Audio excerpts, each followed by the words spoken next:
Good morning, everyone. Um, Before we get into our reading, which will be Revelations 8, I wanted to give a shout out to a very dear brother of mine. Thank you for the message this morning. And I just wanted to tell you that you're right and you're wrong. um, you're right that a lot of versions of the different versions of the Bible are missing 21. And this is Matthew 17:21. It's like it was just taken out. But as I am looking at Bible Hub, and which one is this? Okay, so the King James does have verse 21. So does the New King James. What does that mean? What does F mean? Matthew 17:21. NU omits verse 21. Well, a lot of them, but I'm not sure why. Why? Because I can't even click on it.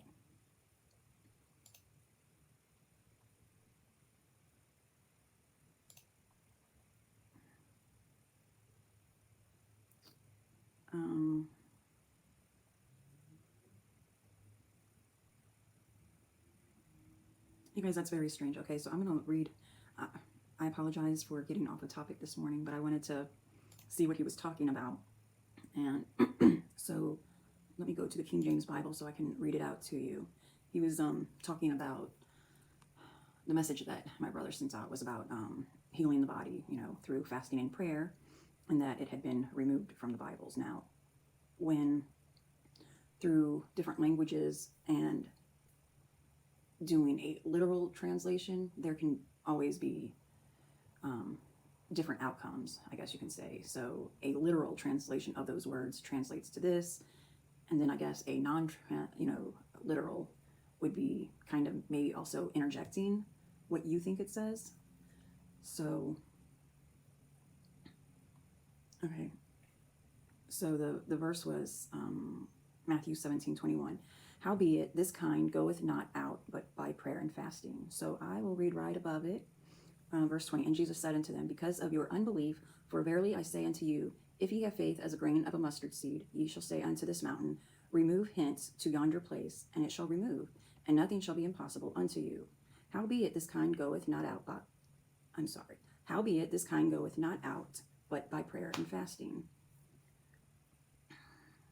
Well, thank you. Thank you for sharing that. And I have a problem, with one of those things. My prayer life is better and better every day. And I do it throughout the day. Even if you can't see that I'm doing it. The fasting, I do occasionally, but I should be better at it. That is my weakness right there. Let me turn my heating pad off. Okay, well, bro, I will look into this a little bit more and figure out why the other versions don't have this, because I am reading from the Berean Study Bible. It's more of a literal translation.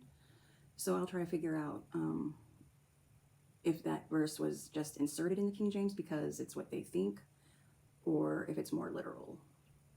That's interesting, but there's no conspiracy here yet. Yet.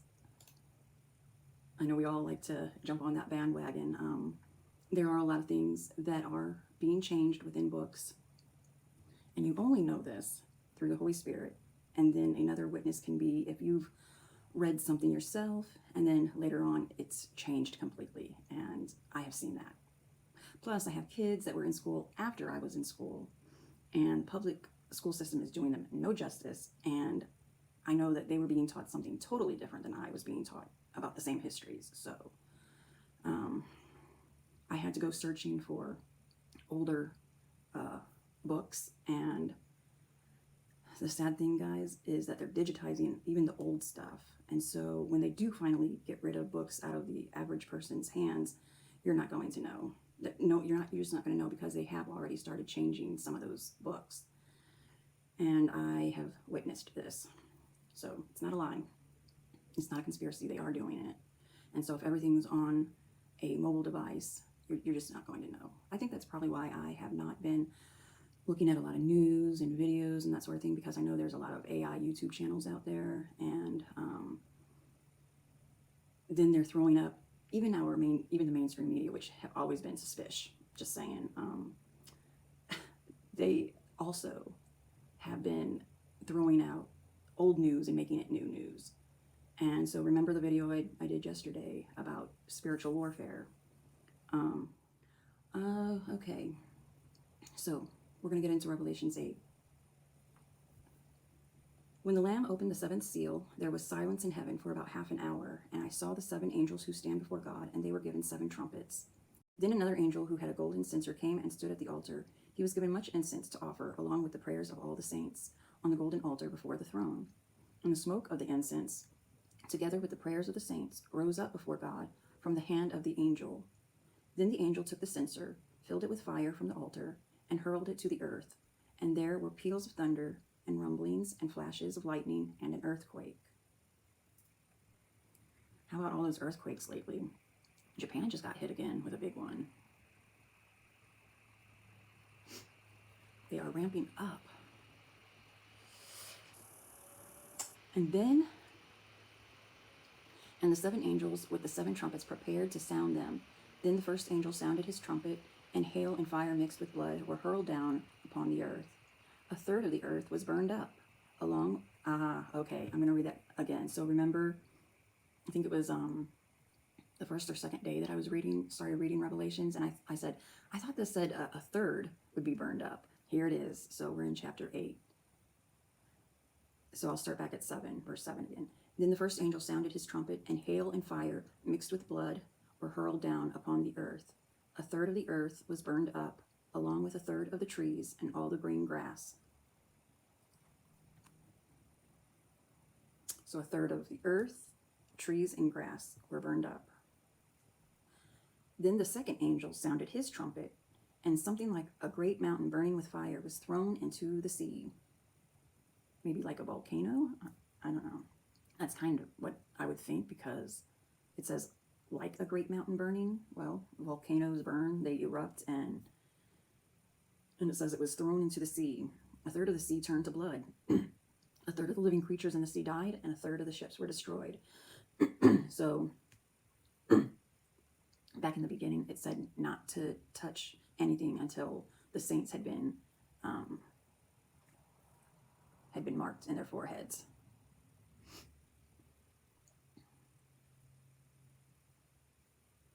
Then the third angel sounded his trumpet, and a great star, burning like a torch, fell from heaven and landed on a third of the rivers and on the springs of water. The name of the star is Wormwood.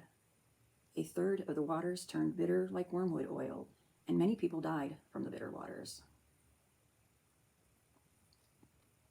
Then the fourth angel sounded his trumpet, and a third of the sun and moon and stars were struck. A third of the stars were darkened, a third of the day was without light, and a third of the night as well. And as I observed, I heard an eagle flying overhead, calling in a loud voice, "Woe, woe, woe to those who dwell on the earth, because of the trumpet blast about to be sounded by the remaining 3 angels."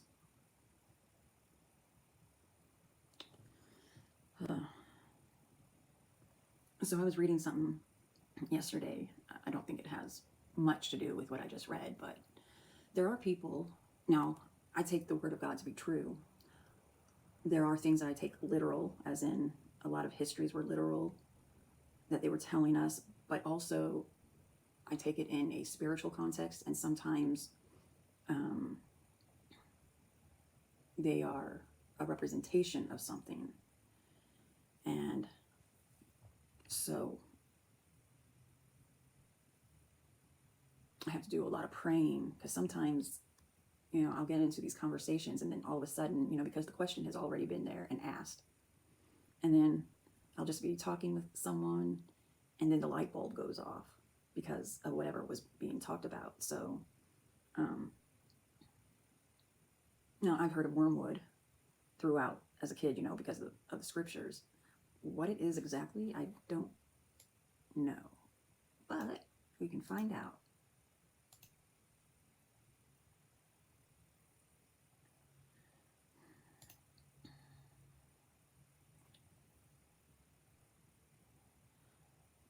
Okay, really? So I'm probably going to butcher the first word. Artemisia absinthium. Now, I've heard of the second word, but the first one, well, anyway, it's a herb used in an alcoholic drink, vermouth, and absinthe. Its oil contains the chemical thujone, which may be poisonous. The thujone in wormwood oil excites the central nervous system and can cause seizures and other adverse effects. Other chemicals in wormwood might decrease swelling. People use wormwood for digestion problems, Crohn's disease, kidney disorder called IgA nephropathy, osteoarthritis, and many other conditions. Well, I don't think I'll be using that for my osteoarthritis. So, and well, you guys see how interesting just a little bit I just read on wormwood. I mean, it tells you that it can excite the central nervous system. It can also cause seizures and other adverse effects. And the oil contains that chemical thujone, which may be poisonous. And what's the chances that I just took an interest in wormwood because of reading it and then what I find? So there's probably a reason why I decided to look into that. You might want to be on the lookout for something like that. They're putting all kinds of chemicals in. I'm not sure that I want to say that word because they might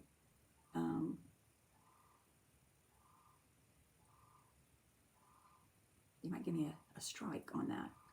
Okay, so you know those pointy things, like the flu and other things that you guys get stuck in your arm?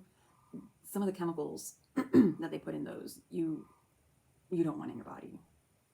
That's why a lot of people, when they get the flu stick, they normally get sicker and sometimes croak, just like with some other of those sticks in the arm. They don't tell you all of that. And I know you guys are wanting to live forever, but we weren't meant to, not in these bodies anyway. So I'm just gonna say it. I hope you guys stop putting that crap in your body. Stop, we just need to get healthier. And I know that's hard to do because they're putting all kinds of crap in our food, and you can blame Wormwood for getting me on this rant. So anyway, sorry. We'll go back. Okay, I think that's going to be the only chapter I do today. I'm going to look into that thing for my brother, and but it is there. If you read the King James, it's there. Okay? All right. I hope you guys have a blessed day. I don't know if you can hear, but the sandhill cranes are out and making all their racket. And it's 7:19 now, and everybody is still sleeping but me, because when I go to sleep, I see in my dreams everything that I've been doing during the day, and that is working on my chronological Bible, and therefore I see in my dreams all the mistakes and everything and all the things I need to do. And so I stopped working on it last night around, I think, a little after 9 o'clock at night. Yeah, the only break I had was dinner. I think I got up from here maybe around 11 in the morning to have like a peanut butter sandwich. But that was it. The rest of the time I was working on this. And it's a good thing, because somehow I had forgotten. I thought I checked everything before turning it into a PDF, and at least a section, and I was going through it and checking it to make sure that everything was in order, and a whole section of the PDF was missing, and I was like, oh my gosh. So I had to redo it, and that section, and then you're putting it back into this long PDF that is about 700 and something pages, and then realigning everything, and now I am putting in headers and everything, and I'm not even done. Like, once I'm done with that one, then I have to start working through Ezra on down to Revelations. So it's going to be a while. So I have my heating pad because my back hurts and my shoulder and neck hurts so bad. And I was like, I'm going to bring that out, and we're going to be buddies today. And anyway, that's it for me. I wish you all a great day with whatever you're doing, work, whatever. This is my work, because I'm doing it for the Lord. Specifically, He's allowing me to do this for myself so I can get a better understanding of, and not getting confused with times and with other people's interpretations, and because there might be something off and there might be something we can learn. And so if anyone else has that same problem, it will be available as long as I have a way to get it to you free of charge. Then you're welcome to it. All right. Well, have a good day. I love you all, and I'm always praying for you. I'm praying for us all to have our eyes opened, ears opened, and hearing the voice of the Lord. All right. I'll talk to you guys tomorrow, and it will be Revelations 9. Love you.